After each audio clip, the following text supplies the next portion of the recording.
ஏழு தலைமுறைகள் பாரம்பரியமிக்க ஒரே சித்த மருத்துவ ஸ்தாபனம் சேலம் சிவராஜ் சித்த வைத்தியசாலை. இப்பொழுது சேலம், ஈரோடு, சென்னை, ஹொசூர், திருப்பத்தூரில் தினசரி மருத்துவரை சந்திக்கலாம். தொடர்புக்கு 9842722200. மாதம்பட்டியில் ஓர் அற்புதம். பரிபூர்ணாஸ் ஐஸ்வர்யம் சீனியர்ஸ் லிவிங் பாரடைஸ். போன் 9943299440. வறுக்க, பொரிக்க, ஏன் எல்லா சமையலுக்கும் மந்த்ராதான். மந்த்ரா கடலை எண்ணெய், அபார ருசி, ஆரோக்கியமான உடல் நலம்.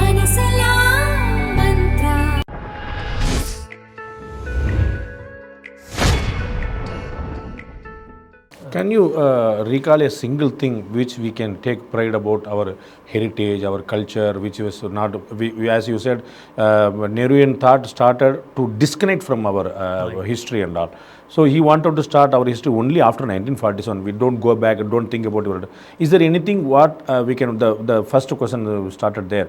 So is there anything what we can cherish about, we had this peculiar and particular character or a habit or a culture which nowhere we can see that. Is there anything? Absolutely, sir. Absolutely. If you ask what is the essence of Bharatiya culture, if you ask that, what is the essence of the Bharatiya civilization, what is the goal of life for a Bharatiya civilization person, what is the goal of life? The goal of life has been to dispel avidya about who we are, what our personalities, who we are, what is our true existence. Understanding ourselves. Understanding ourselves, understanding we are part of the Brahman, this kind of a thinking. So this is led to a quest for truth. So the goal of life for a Bharatiya is to be a seeker of truth. We are seekers, we are not followers. Whereas in various other, I will not name any other religions, they are followers because they have a founder or they have a godhead or some kind of prophet who's talked about something, and they say that our goal in life is to follow those injunctions for admission to heaven or for demolition in eternal damnation in hell. So we were independent seekers. Yes, in that kind of thinking, you cannot be a seeker. You cannot seek the truth because that is blasphemy. Blasphemy is forbidden by death. So you cannot. Your only goal is to follow. Be a sheep, follow the shepherd. Don't question. Be a sheep, follow the first shepherd. That's all.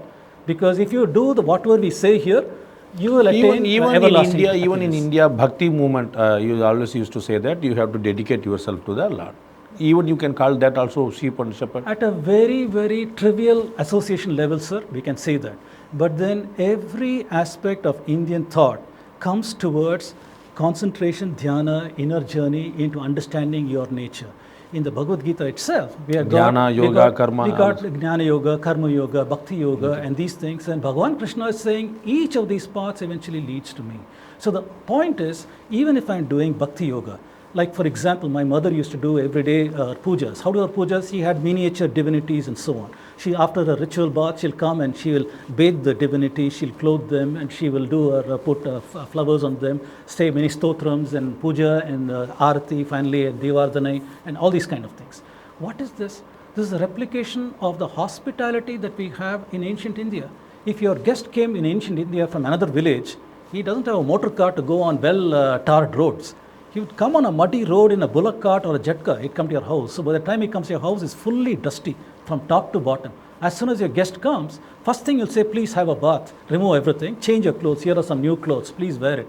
Then after that, you'll say, wear some chandanam. There's nice smelling chandanam. Wear these flowers. Refresh yourself. Refresh yourself. Then after that, we sit and talk and we share stories and we enjoy our past, we laugh, and I sing his praises and so on, entertain him. Then we have some food. After food is over, either you sleep or you say, my friend, our visit is over, please you carry on, you go on. So this is a traditional hospitality model that we have even for our divinities. So during that 30 minutes or 1 hour when you're doing the puja, your mind is not on children have to be fed or that has to be done, this has to be done. Your full focus is over here. This is the essence of our Vedanta. For example, if I'm going to show you the night sky, I tell you, Rangaraj sir, please take a look at that star. You say, which star? What star do you want me to look at? I say, do you see those two buildings? I say, yeah, I can see those two big skyscrapers. Do you see that tree over there? I see the tree. In the tree, do you see two big branches? Yes, I see that. That biggest branch is a V-shaped thing. Do you see two leaves over there? I say, yes. In between that, you see that star? I say, yes, I can see that star. So tomorrow when I'm not there, you'll say, let me see, what was the formula to see the star? I'll come here, I see the building, I see the tree, I see the branches, I see the leaves, that is a star. Third day you do that, fourth day you do that, fifth day the crutches are no longer necessary. It's all gone. You just come out and say, yes, I can see that star. Just to see the stars. I can see the star. So this is known in ancient India that you build your concentration inward journey in order to commune with what your understanding of Brahman is. So puja and everything was a means for you to develop focused energy. So everything in India, if we interpret it in the context, if we unpeel the layers, every layer of practice that we have, we can unpack it and we can understand the deep Vedanta that is woven into every cultural practice. You are repeatedly mentioning Bharatiya culture. We see only after 1947 this current map is there, so, undivided India, that with even now the Pakistan occupied Kashmir and also. But you are mentioning about Bharatiya, and we were taught so that India was multinational. It was not a unilateral nation. It was a union. Even now, we used to call here in Tamil Nadu, we used to call it a union because it's multinational. Because Tamil has a lot of separate qualities, history and language and region, religion and sect. Everything was completely different. And Assamese, Mizoram and Manipur and Northeast, like and Jammu Kashmiri, we don't have any direct connected to Assamese, Tamil Nadu. So, how we can call the Bharatiya as a one before the British or before the independence? Only after British came and ruled the whole country and he gave the freedom to her, then only after their rule we became one. Previously, even in India, we were having Cholas, Pandyas and Samrat Chandragupta Maurya and Pallavas, what are all you call Vijayanagara, they were all ruling separate countries, nations. So how we can call it Bharatiya, one nation, one culture? It's a very good question, sir. Very good question. Again, this is a loaded question because we are seeing in one dimension of governance, one dimension of who is collecting the taxes from this area. Yes. Most of the notions of control in the past were on taxation, who collects the taxes from here and who governs us over here. Expansion of territory was meant for this purpose only. That is why we used to call them collector. Obviously, this modern idea of nationhood, people say, came from perhaps Europe and other such places, which I question because it is based on a unidimensional understanding of what is a nation is this and so on. In the Indian context, or if you prefer the Bharatiya context, we had a multi-dimensional understanding of what does it mean to belong to the civilization. There is a cultural dimension to it, there is a philosophical dimension to it, there is a language dimension to it, there is a scripts dimension to it, there is a dimension on the cuisine, on the arts, on the way you express yourself, in the way the temple architecture. So many dimensions are there that unite us. It is not only governance that defines who we are as a people. Whether you are Vijayanagar now that we know at its zenith, it was in an area from Tungabhadra in the north all the way down to Tamil Nadu. Yes. And these people, if you try to see narrowly in terms of language, they were Telugu speaking people, Kannada speaking people, Malayalam speaking people, Tamil speaking people. So are we going to say that what exactly is this? So was it not a thing? So if we narrowly look at even Chola kingdom was throughout India and apart from exactly. There was a time when the Cholas, wherever Coromandel Express is going today, all that was a domain of the Cholas at one point, going all the way to Bengal, up to even the Cambodia, Thailand and other places were under the Cholas at one point in time. But so my point is, Indians have got similarity, or Bharatiya people have got similarity under many, many dimensions. We all have a shared history. That does not mean we don't have local histories that are not real. Of course we have local history. In Tamil Nadu we got Pallavas, we got Cholas, we got so on. If you go to northern India, you got there, you go to Ahom kings in Assam, you got those things. Kashmir, that does not mean we don't have a shared history, sir. If we look at the sciences, every part of India, we use the same astronomy model. Every part of India has got a nakshatra model. Nakshatra names change slightly from north to south. In the north, you might have Adra nakshatra. In the south, you might have Thiruvadurai instead. So slight differences in the names. We put Thiru in front of that. So Atra, Vadirai. Yes. So we have slight differences in the names, but they're essentially the same nakshatra model is used. Essentially the same thinking in the calendar. In the north, it might mean the Purni Amanta month, meaning lunar month begins with the full moon. In the south, it might mean Amanta month. When the Amavasya comes, we'll begin the month. Slight differences, but the idea is the same. So what do we say about this? If you look at the grammar, The grammar Either it will be based on moon or sun. Yes, yes. So that is as far as calendar is concerned. We have a common calendar throughout India, whether it was a lunar calendar, whether even the solar calendar, same ideas are there. Even today, we have remnants of the Surya Vamshi and lunar Chandra Vamshi in India based on the calendar systems that we follow. We have that. In our Puranas, sir, in our Puranas, it says that Vaibhasvata Manu, who was he? He was a Dravida Desha king. From Dravida Desha, he came and he settled in Prayaga. He went to the north, and his progeny was through his son Ikshvaku and his daughter Ila. And through them, through Ila, who married Buddhan, from them they had the Ailas. From the Ailas, they settled in different places, Hastinapura, in Angas, Vangas, some of them in Uttar Pradesh and Varanasi, some of them even out of India, Anu, Drhyu and all that went out of India. So like this, there is a geography defined in our Puranas that has got cultural context and understanding of the entire nation. If you go to the Itihasa Puranas, whether Ramayana, Mahabharata, every place in India can be located. My good friend Jijat Ravi has written some books on rivers of India. He maintained the website called ancientvoicewiki.com. In that, he's identified maps with names of places mentioned in the Itihasas. There is a clear understanding of the geography of entire India, not just northern India, not just southern India, entire parts of India, including outside India. Understanding of geography is there.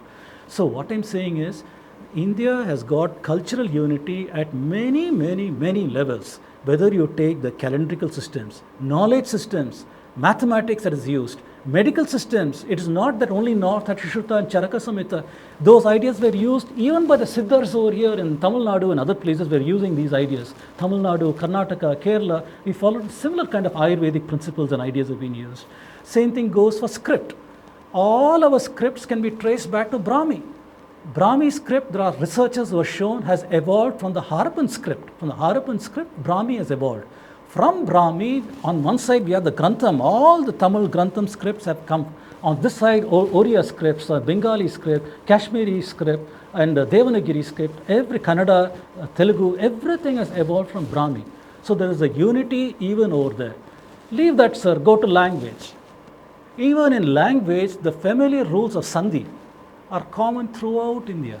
Similar kind of Sandhi rules are there. Even the arrangement of the vowels and alphabet, Aksharamala, is similar. There are some changes. Tamil has got some lesser things and northern something. That doesn't matter.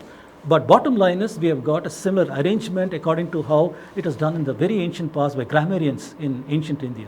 So we have got unity at the knowledge level. It's similar throughout India. We got unity at the cultural level. Now let us go to festivals. Festivals are the same throughout India.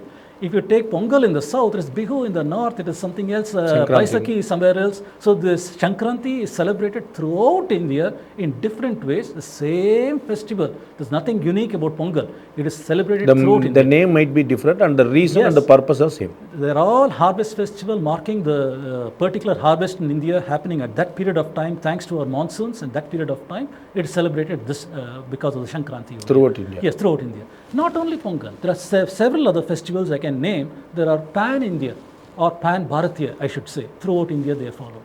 So we have at the cultural level, heritage level. Now let's come to music and dance. The same music, Sarigama Padani is there from Tamil Nadu all the way to north. You call it Hindustani, Carnatic music, differences are trivial. Everything comes from Samaveda. From Samaveda music comes, the 3-tone music becomes 7-tone music, becomes 12 semitone music, it becomes 22 Shruti system. It is all mentioned Chandogya Upanishad. That is the one that talks about music in these terms.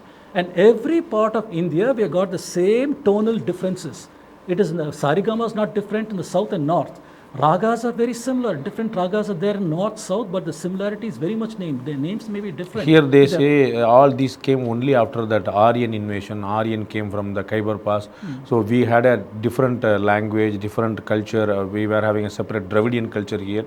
So North Indians, you can call it the Arians, they came here. So they occupied the throughout India and they pushed all their cultures on us. So the Aryan Dravidian difference is obvious there. You are something else, we are something else. I understand. So there's a lot of this kind of talk today, especially in Tamil Nadu and others, that we are Dravidians and everybody else is Aryan. This kind of divisive topic is there. But and even we are aware where they came from also. So as a historian, I'm very interested in these topics. First of all, I go to the roots of this narrative. Who even said this Aryan invasion? We talked about that earlier, that the British and others, the Eurocentric people who wanted to explain the similarity of languages, they proposed from Central Asia, these people, Aryans, came to India and started this so-called Vedic culture in India. But the reality is, if you look at archaeological record, there is no evidence of any migration or invasion to India in the pottery record.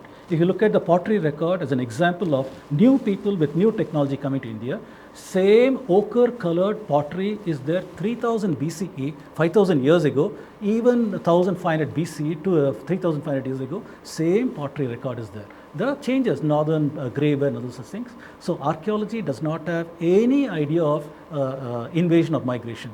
B.B. Lal. There is no difference between Harappan culture and Tamil culture. There is no. There is no periodization. That's what I was about to say. B.B. Lal, one of India's most famous archaeologists who passed away recently at a ripe old age, he, at the end of his career, he said, there is no periodization. The culture, there's a cultural continuity of this civilization. If you say there was a Harappa period followed by Vedic period, he said, I'm sorry, there is no evidence. There is no evidence in the cultural, archaeological sense. He says, even in Harappa, we have got the Pashupati seal that is showing Shiva in a particular pose and so on. Even in Harappa, we have found things like terracotta figurines showing Namaste.